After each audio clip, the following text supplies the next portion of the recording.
Muy bien, oremos. Padre, gracias por este privilegio que me da de presentar tu palabra. Que tu Santo Espíritu dirija el tema, que ponga en mis labios las palabras que tú quieres que exprese y que ese mismo Espíritu Santo abra los corazones de los oyentes para que este tema pueda servir de alimento espiritual para cada uno de nosotros. Gracias por tu misericordia, te lo pedimos en el nombre de Jesús. Amén. Bien, el tema de esta mañana lleva como título ¿Qué ven en tu casa? Y me llama la atención el título porque realmente en estos tiempos modernos, cuando nosotros visitamos la casa de algún familiar o de algún amigo, nos fijamos de lo que tienen. Incluso los que están en mejor posición económica, ustedes ven que tienen una colección de carros ahí que nunca lo usan, porque tienen 10 carros y tal vez usan uno en el año, pero así es. Cuando tenemos orgullo y tenemos como lo que llamamos una competencia hacia los demás. Pero yo quiero contar una historia de un rey del pueblo de Israel, donde Dios, en su infinito amor y misericordia, lo bendijo durante su reinado, no sin antes tener pruebas y dificultades, pero Dios estuvo siempre con él, en las buenas y en las malas. Ahora, Dios le permitió una oportunidad única para que predicara del Señor. Y vamos a ver en el desarrollo del tema qué hizo ese rey con esa oportunidad.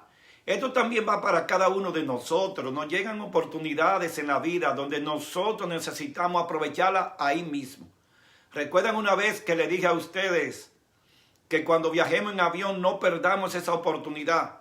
Porque posiblemente ese compañero que tenemos ahí viajando con usted puede ser que solo lo vea una vez en su vida. Entonces es el momento indicado para nosotros hablarle de Jesucristo, pero tenemos que hacerlo con un tacto muy cuidadoso. Es decir, podemos entrar en cualquier tipo de conversación y luego de eso entonces entrar el tema del Señor Jesucristo, de la venida del Señor. Uno de los métodos que no falla es comenzar a hablar de la economía o de los problemas que están pasando en el mundo. Y luego usted se va a Mateo 24 y ahí entra la conversación del Evangelio. No, porque Mateo 24 dice que sucederán estas cosas. Entonces la persona se asombra al ver cómo tantos años atrás la Biblia predijo lo que hoy en día estamos viviendo.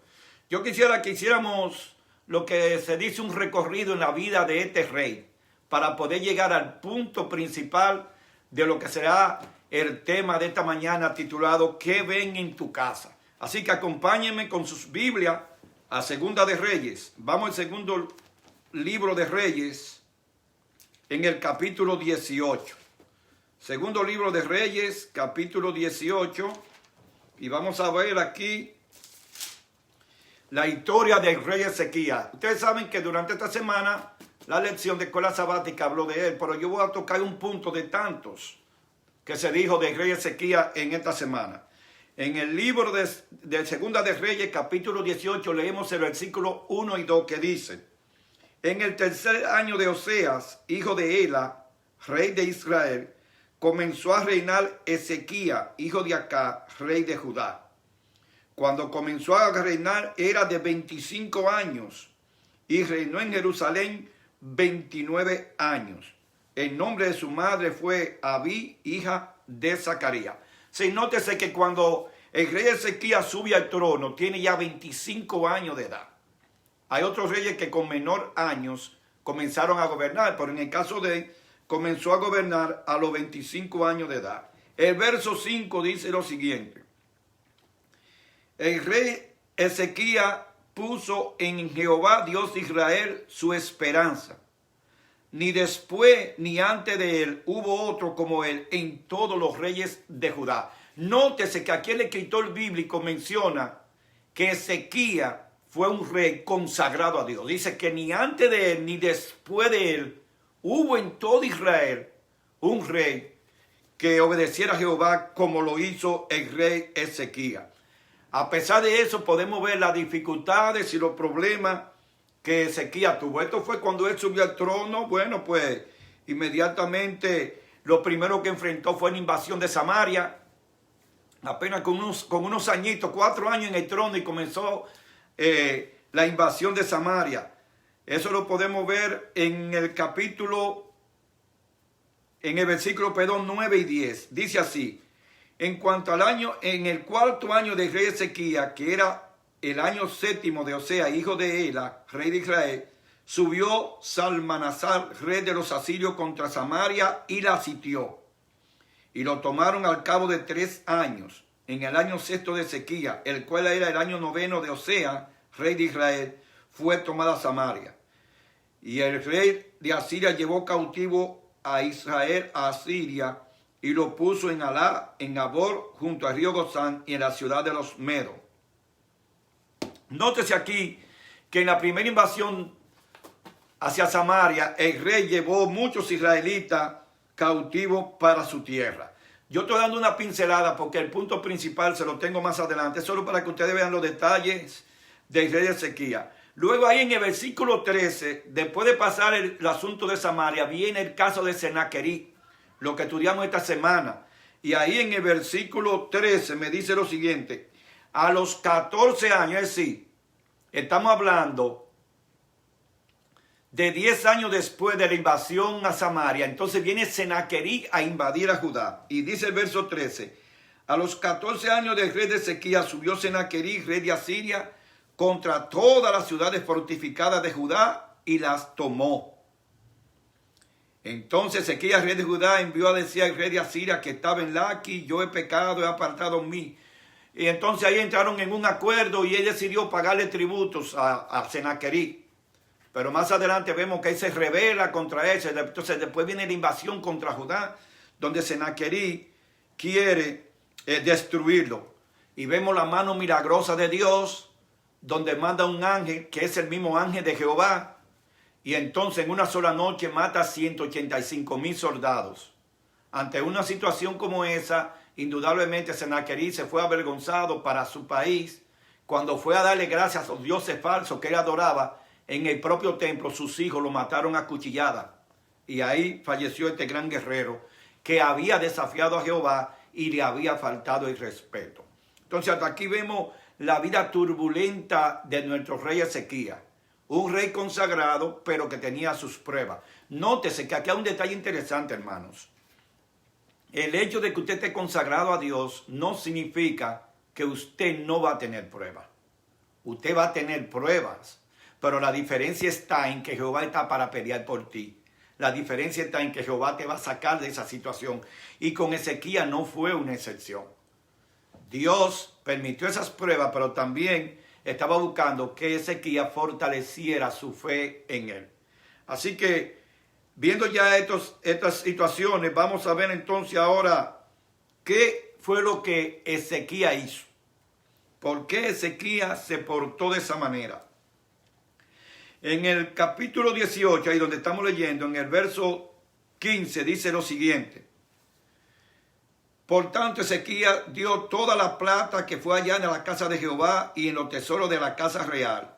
Entonces Ezequías quitó el oro de las puertas del templo de Jehová y de los quiciales que el mismo rey Ezequías había cubierto de oro, y se lo dio al rey de Asiria.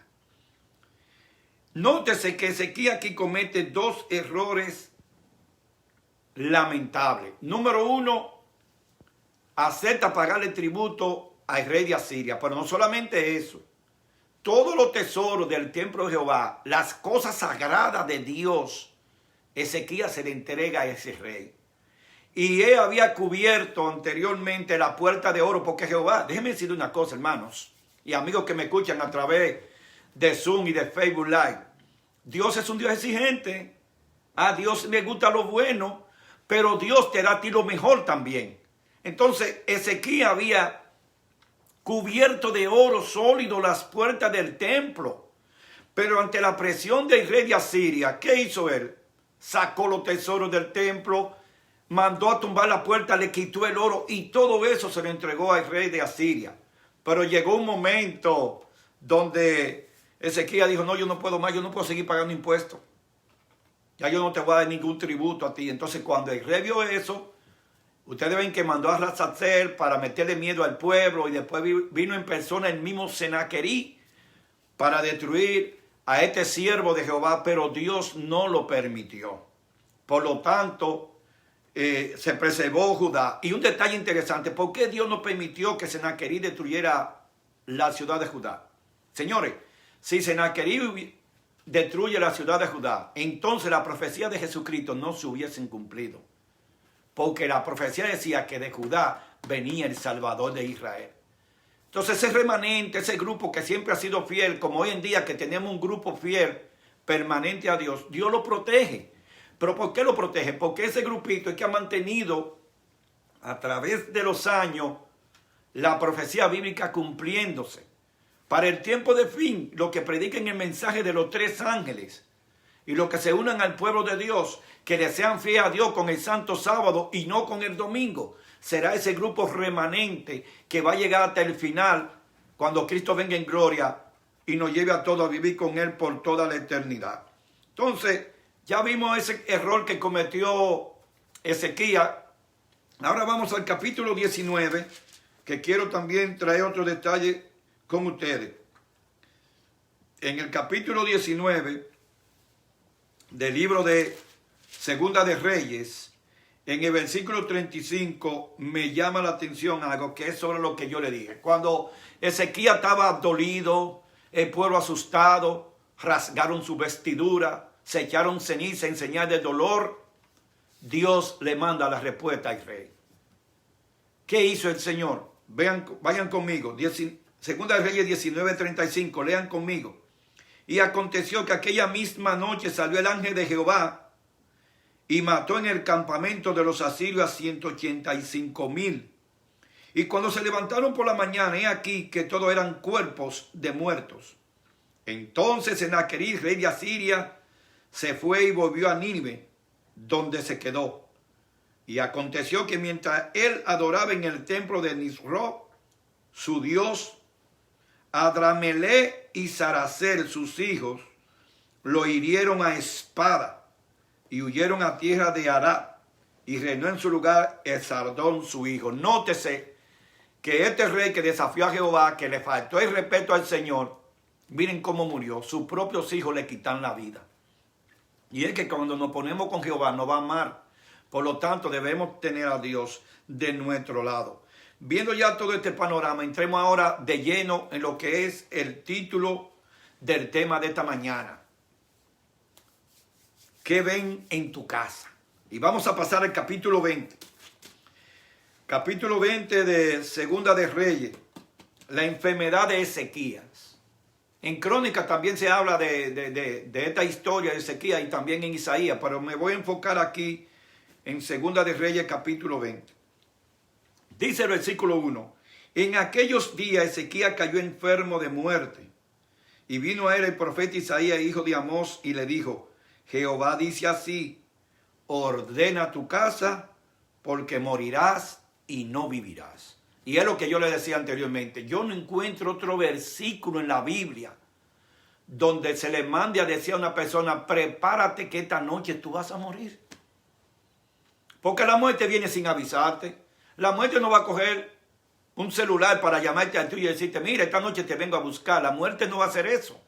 La muerte viene cuando menos tú le esperas.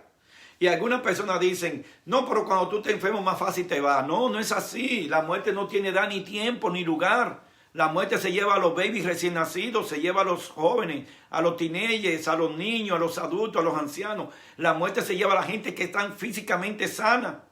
Y también se lleva a los enfermos. Así que debemos tomar en cuenta que la muerte es un intruso, como dice la Biblia, que viene como ladrón en la noche, cuando menos la estamos esperando. Nótese que es importante que todos, cristiano o no cristiano, vamos a morir. Pero la diferencia está en que usted muera en las manos del Señor. Sigo leyendo. Cuando Ezequías escuchó esa noticia de parte del profeta, que le dijo: prepara tu casa porque vas a morir. Oiga lo que hizo en el versículo 2. Entonces él volvió su rostro a la pared y oró a Jehová y le dijo, y le voy a decir la verdad, el que tiene mucho valor para usted hablarle a Jehová de esta manera, como le habló Ezequías. Ahora Ezequías tenía una confianza tan plena en Dios que sabía que sus palabras no eran ofensivas. Era solamente haciendo lo que podemos decir un background de su vida, haciendo un resumen o un currículo de todo lo que ella había hecho desde que nació hasta que subió al trono. Por lo tanto, Ezequías le dice así en el versículo 3. Te ruego, Jehová, te ruego que hagas memoria de que he andado delante de ti en verdad y con integridad de corazón, y que he hecho las cosas que te agradan a ti. Y agregó algo más. Y lloró Ezequías con gran lloro. Cuando la Biblia dice que Ezequías lloró con gran lloro, te está diciendo que Ezequías no le ocultó nada a Dios y que su dolor era tan intenso que oró con el corazón en la mano. Aquí hay un mensaje para ti, para mí. Cuando tú vayas a orarle a Dios, no le guardes nada. De hecho, Dios se lo sabe todo. ¿Por qué Ezequías le dice al Señor, te ruego que haga memoria? Porque Ezequías sabía que Dios conocía su vida. Yo te ruego que haga memoria, y se lo dice 2 veces, te ruego que haga memoria de cómo yo he andado contigo. Y dice la Biblia que lloró con el corazón en la mano, le habló a Dios. Y Dios escuchó su oración, pero más adelante dice que cuando él hizo esto, en el verso 4 dice, y antes que Isaías saliese hasta la mitad del patio, vino palabra de Jehová a Isaías diciendo, vuelve y di a Ezequías, príncipe de mi pueblo, así dice Jehová, el Dios de David tu padre, yo he oído tu oración y he visto tus lágrimas. He aquí que yo te sano, al tercer día subirá a la casa de Jehová y añadiré a tus días 15 años y te libraré a ti y a esta ciudad de mano del rey de Asiria y ampararé esta ciudad por amor a mí mismo y por amor a David mi siervo. Vamos a ver algo interesante aquí. En la oración, Ezequías no le dijo al Señor que le prolongara la vida por X cantidad. Simplemente le dijo, Señor, pero mire cómo yo he andado contigo, cómo yo te he servido. Aquí quien toma la iniciativa de regalarle 15 años más de vida es Jehová, porque Él es el dueño de todo, es el soberano, Él toma decisiones que tú y yo no entendemos, pero que Jehová la hace por amor, la misericordia que nos tiene a cada uno de nosotros. En ningún momento Ezequiel le dijo, mira Señor, yo no me quiero morir porque tú no me das 1 año o 2 más de vida hasta que yo arregle al pueblo de Israel. No, no, no. El Señor toma la iniciativa y le regala a este siervo de Él 15 años más de vida. Pero no solo eso. El Señor lo curó de una enfermedad que ningún médico de la época podía curar. Ezequiel tenía una enfermedad en los pies incurable. Y vino el milagro de Dios. No solamente le devuelve la salud, sino que le regala 15 años más de vida. Yo te pregunto a ti que me estás escuchando en este momento. Si tú tienes una enfermedad terminal, ya sea el cáncer o estás enfermo del COVID-19 que se ha llevado tantas personas en estos últimos 14 meses, o tú estás padeciendo una situación difícil, ¿te gustaría que Jehová te visitara y te dijera, mira, no solamente te voy a sanar, te voy a prolongar 15 años más de vida? ¿Te gustaría que Jehová hiciera eso contigo? Yo te voy a decir algo. Si Jehová lo hizo con Ezequías, también lo puede hacer contigo. Ahora, tú tienes que hacer lo que hizo Ezequías. ¿Qué hizo él? Le oró a Dios con el corazón en la mano. Si tú le oras a Dios con el corazón en la mano, no le esconde nada y le pide perdón por todos tus pecados, que tú te acuerdes. Y si por si acaso se te olvida alguno, tú le puedes decir, Señor, yo quiero que tú me perdones todos mis pecados desde el vientre de mi madre. Si tú haces una oración así, ahí no va a haber un solo pecado que impida que Dios te pueda bendecir. Ahora, ¿cuál es el requisito que Dios pide? La fe. Tú tienes que tener fe en Dios, de que Él va a obrar ese milagro en tu vida. Ezequías tenía esa fe en Dios. Señor, sáname, tú sabes cómo te he servido. Y el Señor lo sanó. Así que no hay caso difícil para Dios. Y yo sé que tú también lo puedes hacer. Entonces, viendo ya este panorama que el Señor cura a Ezequías, lo libra de Senaquerí, de Salmanasar, cuando invadió la otra ciudad, vamos a entrar ahora a la parte central de por qué le puse ese título al tema de hoy. ¿Qué ven en tu casa? Luego de todo eso, Ezequías pidió una señal como comprobación de que Dios le iba a dar lo que le había prometido. En el verso 8, no antes quiero decirle algo, note que en el versículo 7, Isaías le dice al profeta, al rey Ezequiel, escuchen eso, dice, toma masa de higos, y tomándola la pusieron sobre la llaga y sanó. ¿Qué yo veo aquí? La participación humana combinada con la divina. Es decir, el Señor le dijo, yo lo voy a curar. Pero ¿qué le dijo el profeta al rey que tenía que hacer? Hacer una masa de higos, oigan bien, y ponerlo en la parte de los pies, en los dedos donde estaba enfermo el rey. Y me llama poderosamente la atención, porque nosotros los adventistas a nivel mundial, promovemos lo que es la medicina natural. En estos tiempos, quién sabe si le había dicho al Señor, póngale ahí una antitetánica, póngale algo ahí para combatir la infección. Pero no, el Señor se va a lo que Él ha creado. El mejor naturalista, el médico naturalista mejor del mundo se llama Jesucristo. Él le dijo, haz una masa de higos y ponla sobre la llaga. Y con eso se curó. Ahora, ¿estaba el poder en la masa de higos? No, el poder estaba en Dios. Pero Dios quería que el rey también participara. Si no, el profeta no le dice nada. No, ya tú estás curado. No, le dijo, no, tiene que hacer una masa de higo y ponerla ahí en los pies. Entonces yo creo personalmente que los productos naturales son muy eficientes para las enfermedades. Salvo en aquellos casos donde hay una infección y hay que poner algo más fuerte. Pero después, si usted puede sanarse con cosas naturales, váyase por esa línea. Entonces vemos aquí que después que el rey hizo eso, pidió una señal. De paso, no es un pecado que usted le pida una señal a Dios. Vemos el caso de Eliseo, que le pidió al Señor 2 veces la misma señal, primero para adelante y para atrás, que el vellón te seco, el agua mojada, que después el agua te mojada y el vellón seco. Y Dios no se enojó con él. Aquí el rey pide una señal. Algunos dirán, eso es falta de fe, pastor, porque si ya el Señor dijo que le iba a curar, ¿para qué quiere señal? No, cuando usted tiene una confianza en Dios, usted habla con Dios como con un padre terrenal. ¿Cuántas cosas no le pedimos a nuestros padres terrenales? Y al ratico volvemos y le pedimos otra y otra y nuestros padres no se cansan. Imagínense Dios que es todopoderoso. Así que él pidió una señal. Y oiga lo que dice el versículo 8. Y Ezequiel había dicho a Isaías, ¿qué señal tendré de que Jehová me sanará y que subiré a la casa de Jehová al tercer día? Entonces Isaías le respondió, esta señal tendrá de Jehová, de que hará Jehová esto que ha dicho. Y entonces Isaías le hace la siguiente pregunta. ¿Avanzará la sombra 10 grados o retrocederá 10 grados? Y Ezequiel le respondió al profeta, fácil cosa es que la sombra decline 10 grados, pero no que la sombra vuelva atrás 10 grados. Entonces el profeta Isaías clamó a Jehová e hizo volver la sombra por los grados que había descendido en el reloj de Acaz, 10 grados atrás. Nótese aquí la combinación. El profeta es el intermediario entre el rey y Dios. Y cuando el rey le dice, oye, es fácil que el sol se vaya un poquito más para allá, lo difícil es que se regrese para atrás. Y dice aquí que el profeta clamó a Jehová. Y Jehová, desde su trono que está en el cielo, sin moverse de ahí, con solo decir la palabra, el sol retrocedió 10 grados. ¿Ustedes quieren un milagro más grande que ese?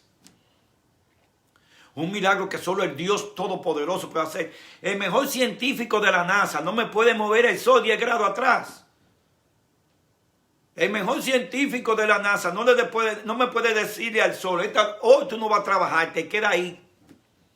Sin embargo, el sol sale todos los días a la misma hora que Jehová le da la orden y se acuesta a la hora que Jehová le da la orden. ¿Cuántos años tiene el sol haciendo eso?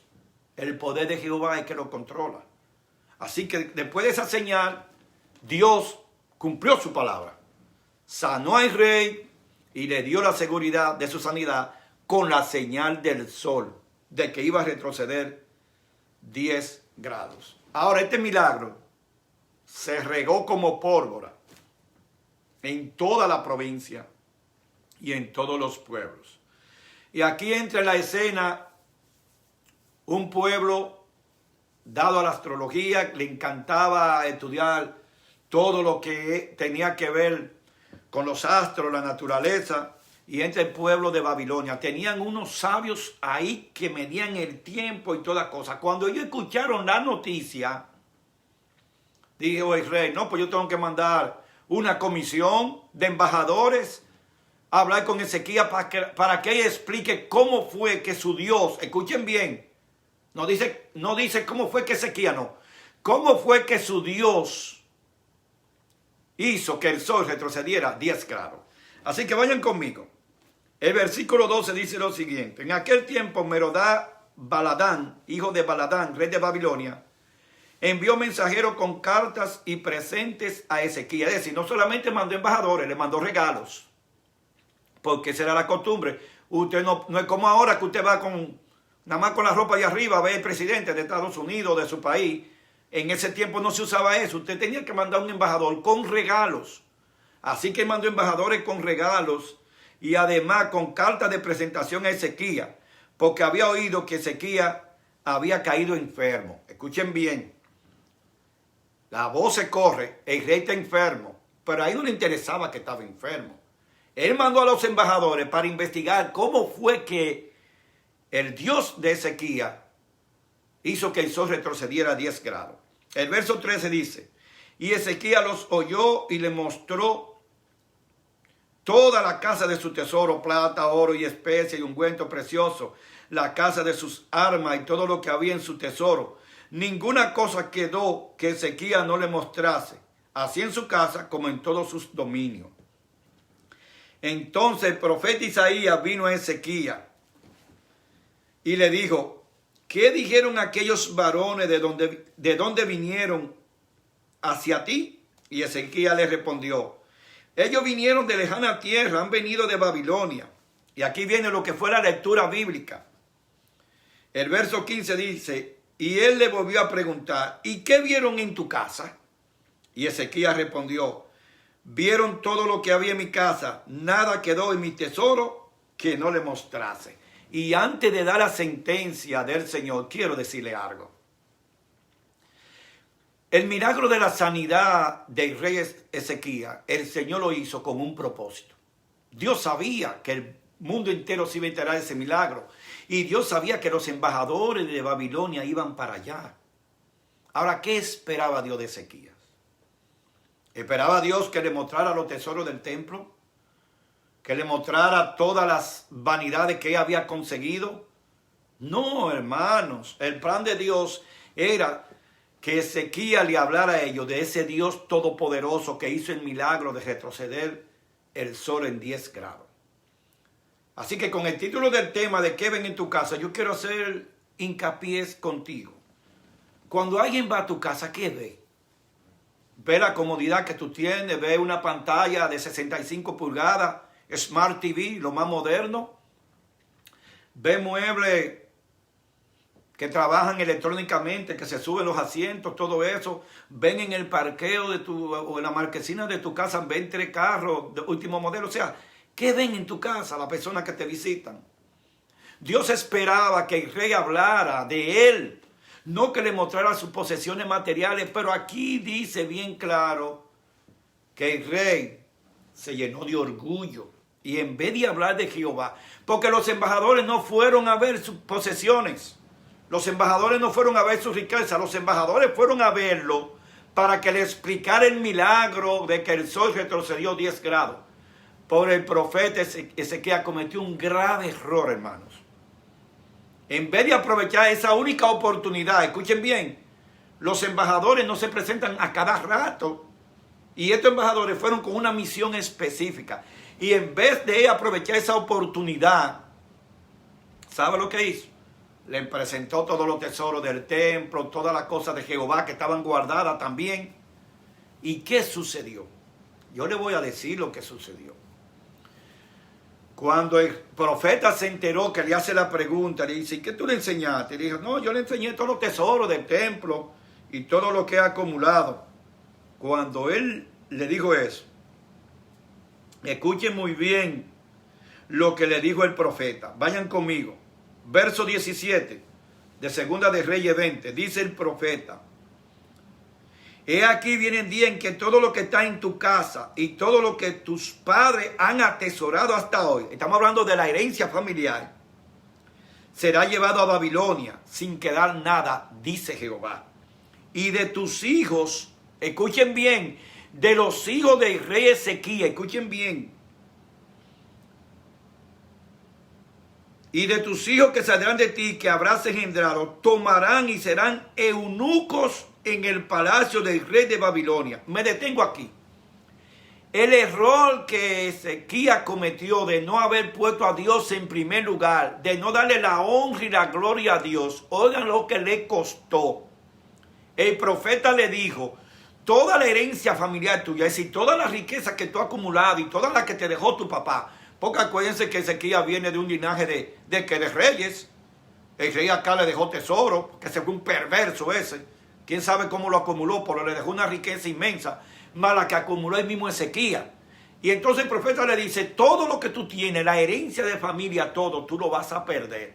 Pero no solo eso, le dijo: de los hijos tuyos, engendrados por ti, servirán como eunucos en el palacio del rey de Babilonia. ¿Saben ustedes lo que es un eunuco, no?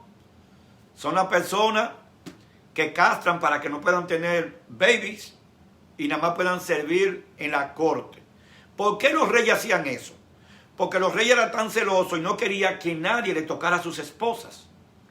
Entonces, haciendo eso, lo castraban y lo tenían ahí para servir de por vida al rey, pero no podían acercarse a las esposas del rey porque le cortaban la cabeza.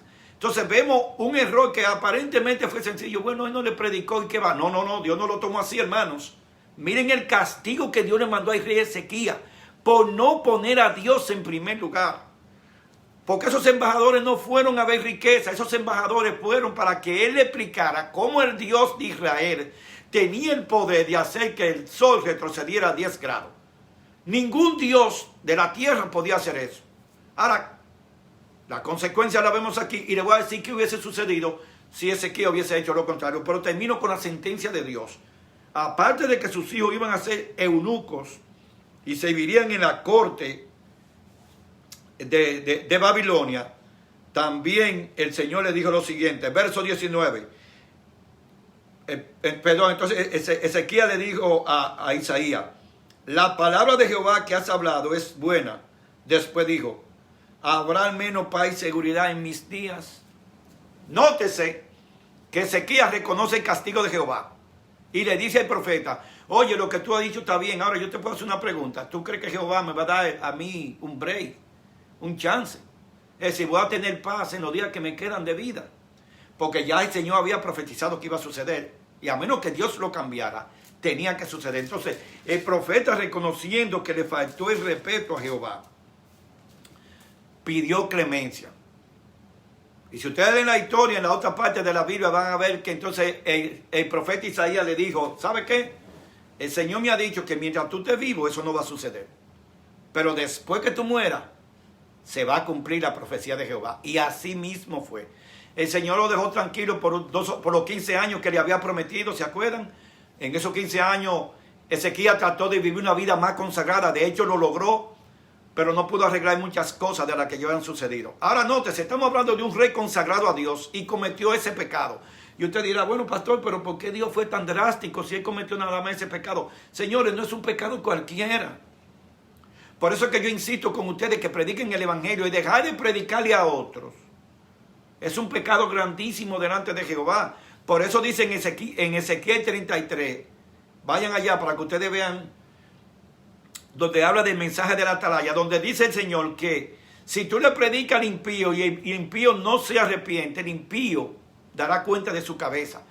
Pero si tú le predicas y él se arrepiente, entonces Dios te lo toma en cuenta. Ahora, si tú no lo predicas, a ti Dios te va a tomar en cuenta la perdición de esa alma. Entonces, el predicar el evangelio no es cosa liviana para Dios. Por eso miren este gran castigo que le puso al rey. Le dijo que toda su herencia iba a desaparecer y que sus hijos serían eunucos en Babilonia. Ahora Dios te castiga, pero también tiene misericordia. Él respondió a la oración de Ezequías. Y durante el tiempo que Ezequías quedó vivo, no sucedió lo que le profetizó. Ahora, veamos la otra moneda de esta situación.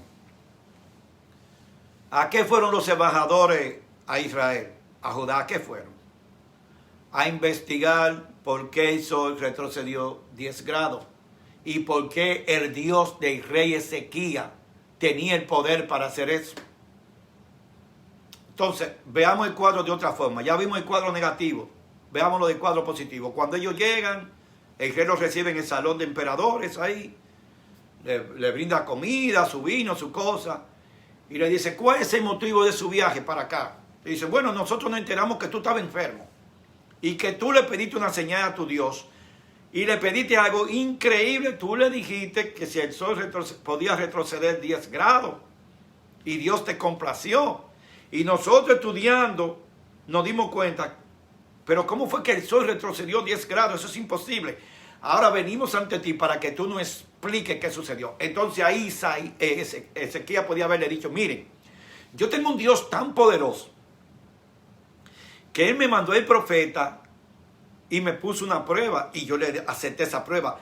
Y Él, sin moverse de su trono, allá está sentado allá en el cielo, con solo decir la palabra, el sol retrocedió 10 grados.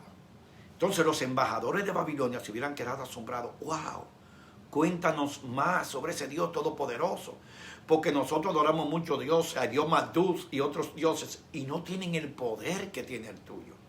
Entonces, Ezequías le hubiera hecho un recuento desde Moisés, porque así hacían todos los reyes. Mira, desde Moisés que recibimos los 10 mandamientos en el monte de Sinaí, el Señor nos alimentó por 40 años con el maná del cielo y nos trajo a esta tierra. Si le hubiera hecho esa historia a los embajadores de Babilonia, entonces la historia hoy sería diferente. Pero Ezequías cometió ese error y ya sabemos hoy lo que sucedió. Ahora este mensaje viene para nosotros. Yo estoy destacando esta parte de Ezequías, pero no para sacar la parte negativa. Ezequías fue uno de los reyes más consagrados a Dios, pero no fue perfecto. Tú y yo no somos perfectos. Tú y yo tenemos defectos. En el pasado nos hemos portado malísimo con Papá Dios. Pero yo quiero enfocarme ahora en este momento y lo que tú vas a hacer con tu vida. ¿Qué vas a hacer en el futuro? Dios te ama por sobre todas las cosas. No hay riqueza en esta tierra que valga para Dios más que tú. Por lo tanto, Dios también está dispuesto a darte una oportunidad. Y el mensaje de esta mañana va en esa línea. Aproveche cada momento para predicar, hermanos. Si usted no sale de su casa y va un mensajero a llevarle algo de la farmacia o donde sea, predíquele a ese mensajero. Si le llega una visita, predíquele a la visita. Si usted va para el médico y está sentado ahí haciendo fila, predíquele al que esté sentado al lado, donde quiera que usted te predique. Y usted mira, pastor, hay lugares donde no se puede predicar, por la razón que sea. Bueno, pues está bien. Si usted está, por ejemplo, haciendo una fila en el banco y le manda a decir la seguridad, oiga, aquí no se puede hablar. Bueno, pues predique con su estilo de vida, que la gente vea que usted se comporta diferente. Porque ustedes han notado que hay personas que cuando van a hacer fila al banco quieren pasársele de adelante y no quieren esperar su turno. Usted como cristiano no debe hacer eso. Usted tiene que esperar su turno. O sea, hay muchas maneras de predicar. Entonces el mensaje de Ezequías en esta mañana es que nosotros no podemos perder la oportunidad. Ezequías perdió una oportunidad de oro y pagó la consecuencia de eso. No le dejó herencia a sus hijos ni nada porque Jehová se lo quitó todo. Le dejó el reinado porque vino otro después de él a gobernar, pero el hombre tuvo que comenzar en cero porque le quitó la herencia de la familia. Y lo más grave, sus hijos hechos de carne y hueso con él, lo mandaron como eunuco a Babilonia. Fue grande el castigo que Jehová le puso a Israel, pero en su misericordia Ezequías no quedó vivo para verlo. Después de su muerte, Dios cumplió su parte. Pero a ti y a mí que estamos ahora, no esperemos que Dios nos mande algo drástico para entender que tenemos que predicar el evangelio. Y miren, hay algo importante que yo quiero decirles. Yo no hablo de doctrinas. La gente está cansada de doctrina, la gente está cansada de religión, la gente está cansada de iglesias.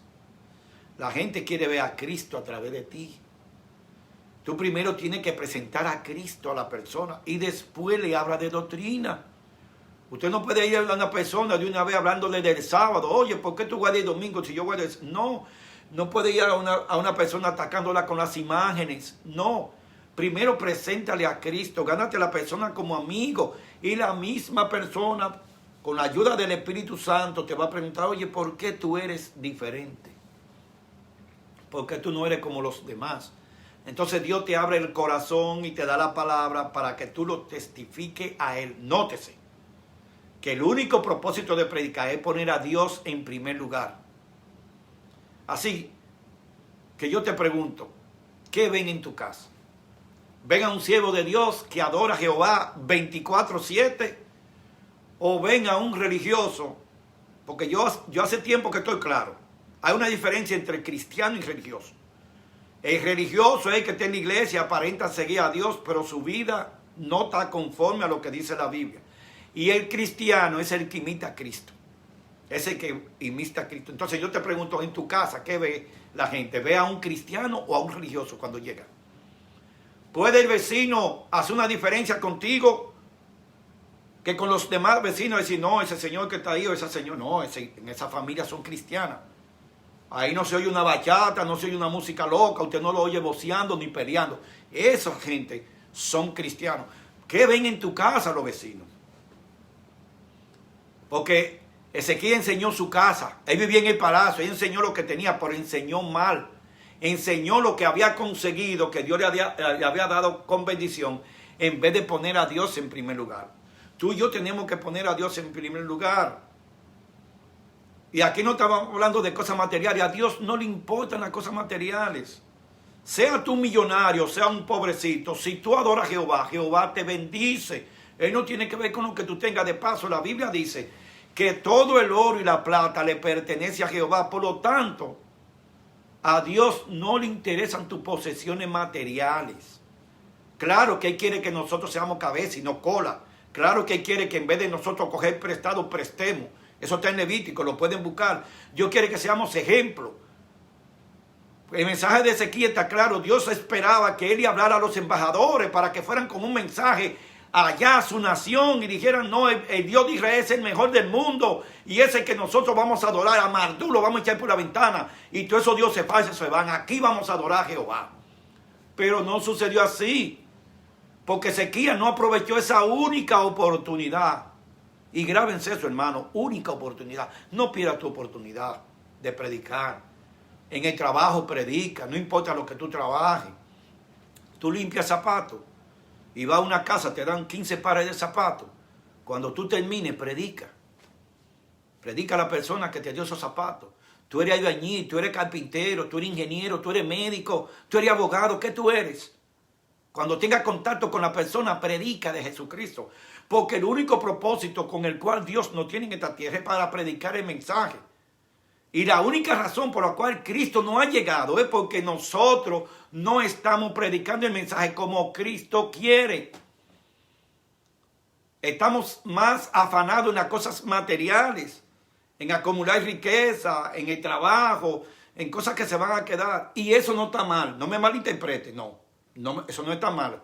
El problema es cuando queremos conseguir esas cosas dejando a Dios de un lado. Pero si tú pones a Dios en primer lugar y tú vas detrás, Dios bendice todas las cosas que tú consigues y todas las cosas que tú tienes. Y bendice tu familia, te bendice tus hijos. Ahí en el Antiguo Testamento puedes buscar en Levítico donde Dios dice que Él bendice hasta las 1000 generaciones, 1000 de los que le aman y guardan sus mandamientos. Así que yo quiero hacer un llamado para ustedes en esta tarde ya. Aquí no es un asunto de ver solamente la parte negativa de Ezequiel. Ezequiel fue un rey consagrado a Dios. Cometió 2 errores. Primero, el que le mencioné de haberle dado todo el tesoro de Jehová a Sennacherib para que no lo invadiera. Y después, en no testificar de ese milagro delante de los embajadores de Babilonia. Aún así Dios lo perdonó y le extendió su misericordia, dejándolo en vida para que él no pudiera ver después esa profecía cumplirse. Pero tú y yo, en este momento, ¿qué vamos a hacer con Dios? Analízalo. A mí no me responda. Yo solo soy un intermediario tuyo. Yo tengo mis defectos también, igual que tú. Y tengo que luchar todos los días orándole a Dios. Dar un buen ejemplo en el trabajo que estoy con un reguero de gente que no conocen a Jesucristo. Pero aún así sigo caminando. Entonces yo te pido, de ahora en adelante, trata de aprovechar el tiempo. Usa el método que tú quieras para predicar, pero no te quedes callado. Tú tienes la tecnología en las manos. Tú puedes poner un versículo diario en tu Facebook y con eso estás predicando. Tú puedes, por ejemplo, compartir este mensaje y estás predicando. Tú puedes unirte al grupo de oración que tenemos los viernes en la noche y también compartirlo con los demás y estás predicando. Puedes entrar a mi página de YouTube y ver mis cápsulas espirituales y los temas que tengo ahí y predicar, pero predica, no te quedes callado. Y una vez más se lo voy a recordar. ¿Sabe dónde que debemos comenzar a predicar? El primer campo misionero de nosotros es nuestro hogar, nuestra familia, papá, mamá, esposa, hijo, primo, tío, hermanos. Todo el que vive bajo mi techo debe primero recibir la palabra de Dios y luego lo de afuera. Así que yo espero que Dios nos ayude en esta oportunidad a entender que si Dios nos ha dejado con vida hasta este momento, principalmente es para que prediquemos su mensaje. Para eso nos ha dejado con vida. Y lo demás viene por añadidura. Dios está dispuesto a dártelo todo si tú lo pones a Él en primer lugar. Dios es un Dios todopoderoso. La palabra todopoderoso es que todo lo puede. Ahora el Señor te va a dar lo que te convenga. Veámosle la parte positiva al error de Ezequías. No hagamos como él. Cuando alguien te visite en tu casa, yo espero que tú le enseñes en primer orden a Jehová. Y después si quieren ver la comodidad de el buen almuerzo que tú le vas a regalar, eso no importa. Pero que ellos digan, wow, qué diferencia se siente. De paso, déjenme decirle, cuando ponemos a Dios en primer lugar, nuestra casa, escuche bien, nuestra casa, respira un aire de santidad. Porque los ángeles de Jehová están ahí. Óigase bien. Y la persona que llega lo nota. Oye, pero que aquí hay algo diferente. Y no hablo de brujería ni nada de eso, no. Estoy hablando de la realidad de la Biblia. Cuando la persona entra a tu hogar y tú estás en las cosas de Dios y pone a Dios en primer lugar, la persona se da cuenta y dice, no, aquí hay algo interesante. Aquí se respira un perfume diferente. Entonces, si la persona te pregunta eso, tú aprovechas y tú dices, bueno, lo que pasa es que los ángeles de Jehová están conmigo en este lugar. ¿Cómo así, hermana? Entonces tú le predicas y le explicas. No pierda la oportunidad de testificar de Cristo. Y termino con este pasaje que el mismo Jesús dice. Cualquiera que me niegue aquí en la tierra, yo lo negaré delante de mi Padre que está en los cielos. Pero aquel que me predica aquí en la tierra, yo lo representaré delante de mi Padre que está en los cielos. Así que en esta tarde Dios nos bendiga. Analicemos este tema. Lo grabé en Facebook. Facebook Live está grabado, pero también ustedes lo pueden buscar más adelante cuando yo lo suba a mi página, cuando Berkis me lo haga llegar. Y analícenlo, hermanos. ¿Qué ven en tu casa? Yo espero que en la casa de todos los que están ahora viendo este tema, el Señor Jehová sea lo que la gente vea. Que vea a Jehová en tu casa. Con tu testimonio, con tu vida ejemplar. Y después las demás cosas vendrán por añadidura. Así que permítame orar. Padre Celestial, gracias por esta oportunidad que me ha dado de predicar este mensaje. Reconocemos que te fallamos muchas veces. Yo también he dejado pasar muchísimas oportunidades de predicarle a otros. Pero con este mensaje de Ezequías me doy cuenta que no. Cada momento, cada minuto, cada segundo que podamos conocer a alguien por primera vez, debemos predicarle a Cristo. No es tan solo decirle Cristo te ama. Es decirle, mira, van a venir unos acontecimientos a nivel mundial donde va a haber una diferencia entre los que adoran al Dios del cielo o los que adoran al Dios de esta tierra. Porque el Dios de esta tierra es Satanás. Así lo establece la Biblia, que el Señor por un tiempo le dio ese poder. Pero yo te pido que te arrepientas, yo te pido que busques de Cristo.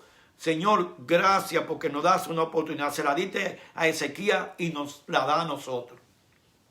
Los años que nos queden de vida, permítenos predicar para ti. Permítenos ganar almas para el reino de los cielos, para tu honra y tu gloria.